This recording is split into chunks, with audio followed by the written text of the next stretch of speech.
Good afternoon, everyone.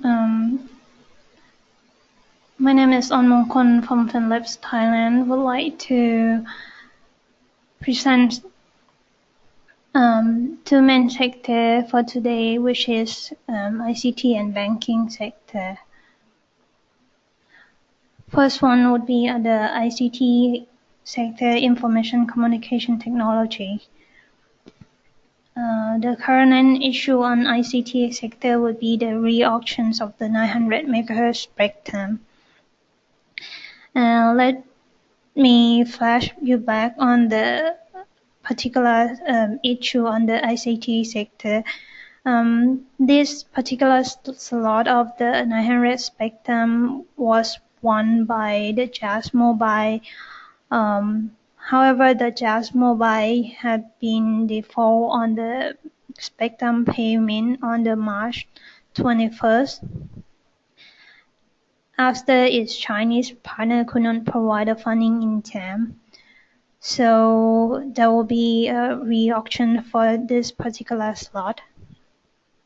The reserve price for the new auction would begin at the Jazz Mobile winning bidding price on previous bidding price, which approximately 75 billion Thai baht, was significantly high in compare of 12.8 billion Thai baht previous auction.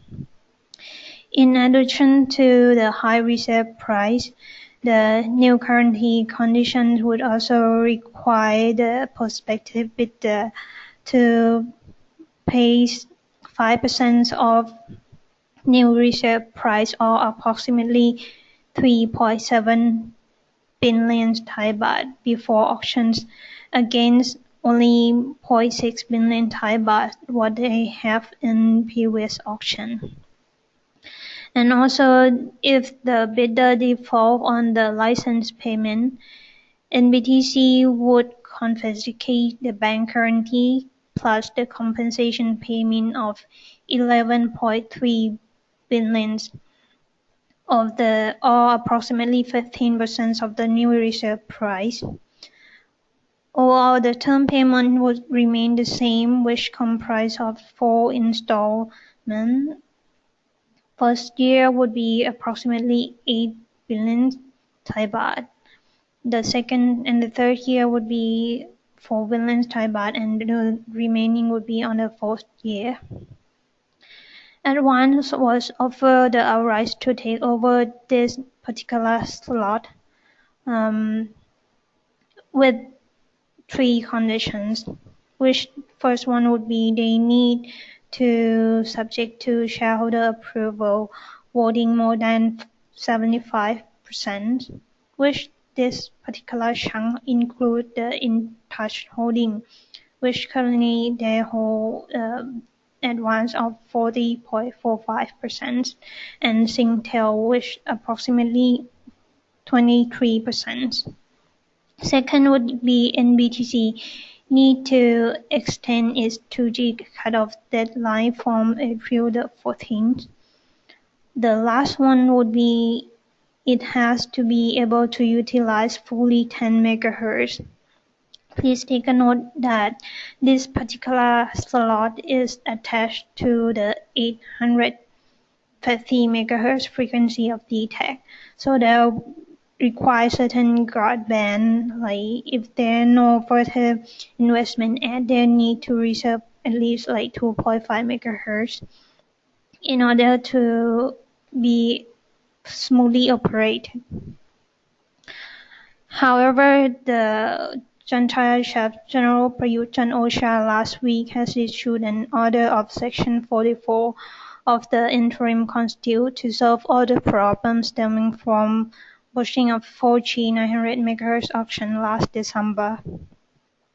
The order, which put the Royal Gazette into the effect on April 2012, call on the NBTC to hold a new auction on the first lot of 900 spectrum, which usually banned by Jazz Mobile, on the May 27. which scheduled much earlier than what the NTC used to set, which is on June 24th. And however, the Jazz could not enter into the new bidding, but the True can join, since the order required the auction to be open to all except the violator of the NBTC rule. The order also extends the license of the 900 MHz spectrum of two earlier one until the new license is granted to the new one. Advance would also continue to serve its 2G customer as it already operates on this particular auction until June 30th, or when the NBTC would be able to grant the new winner license. Up to now, there are True and Advance who pick up the bidding document, and on the May 23rd would be the final date for the qualifications with the announcement names. Our topic for the ICT would be Advance.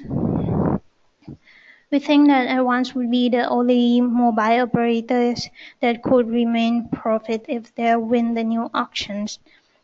Due to the high retail price of the new auctions, or more than 5 billion a year would be added as a burden for the winner as in terms of the depreciation and amortization cost.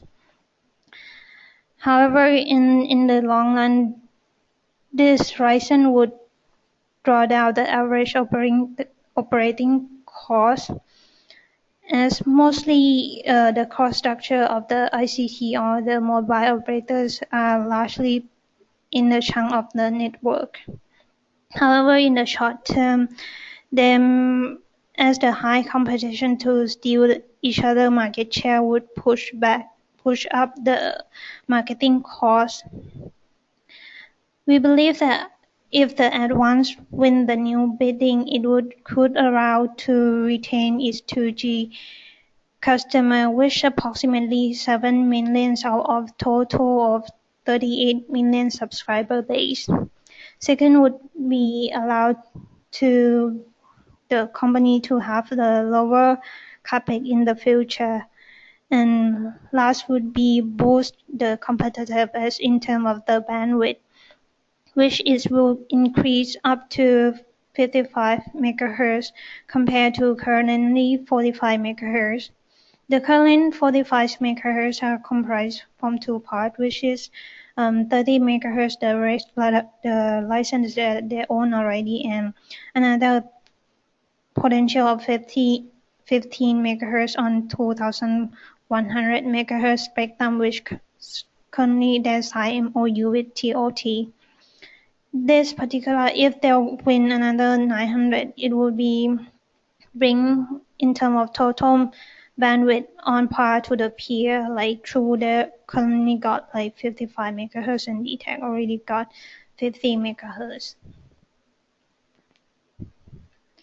Next would be banking sector. For banking sector, we take a look at the loan of the bank first. Loan at 10 listed bank under our coverage at the end of February 2016 have been shrunk by 0.35% as the result of festering demand for the lenders and lower loan drawdown in face of the slowing economic environment.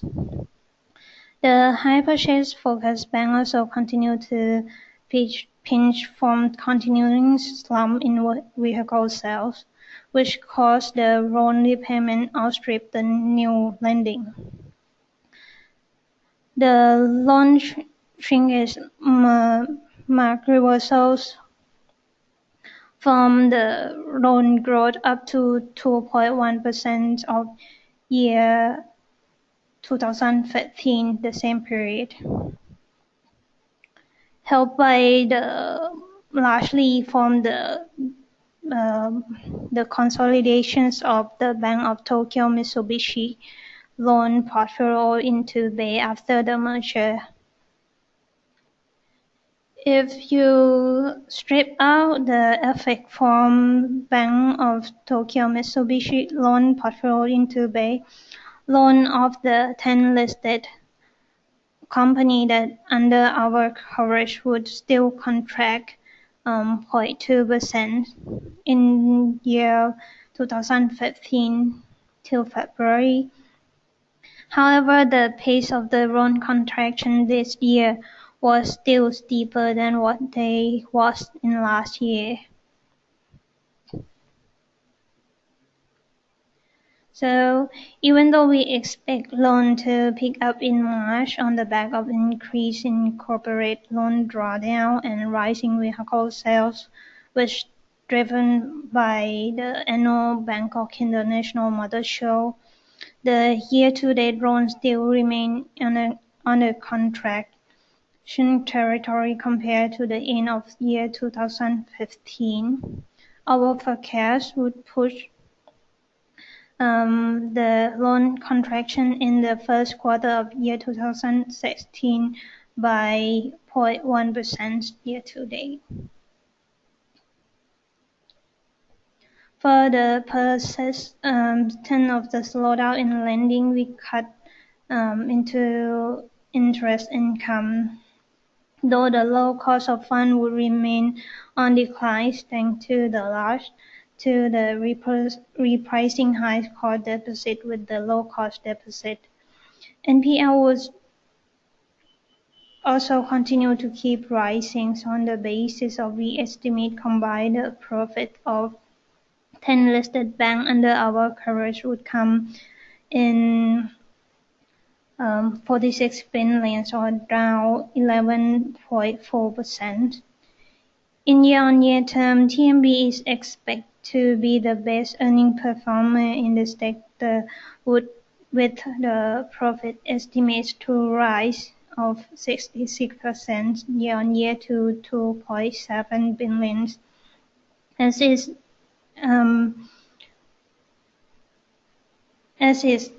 due to its dramatically drop in loan loss provision, mostly 945 million in first quarter of 2016 as compared to 2.4 billion what they have in the first quarter last year.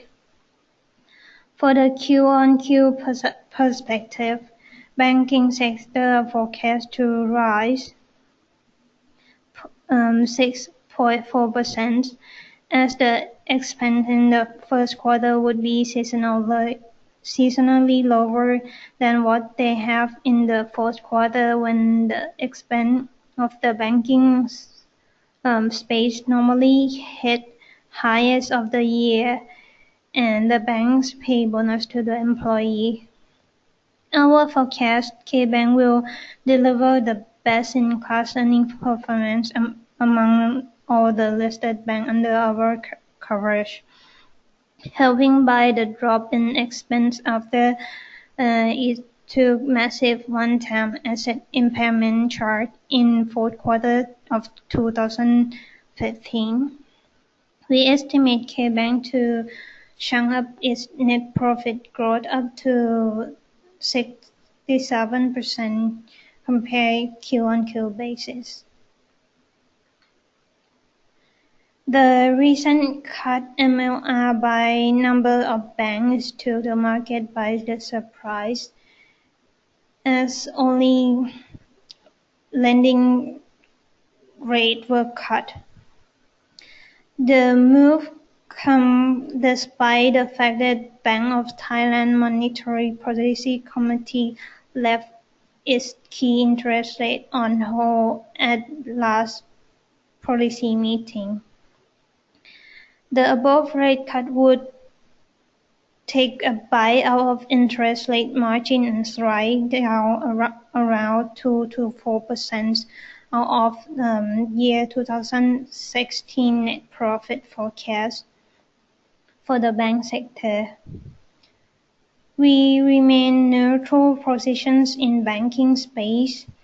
Our expectations NPL of the banking sector will keep rising in the first half before edging lower in the second half on the prospect of the improving economies and pick up in loan bank given by benefit of the large government mega project investment. BBL is our top pick in the banking sector on the strong expertise in corporate finance and huge cushion against its potential risks, thanks to the highest NPL coverage ratio of the sector. So that would be it for two sector from Philip today. Thank you.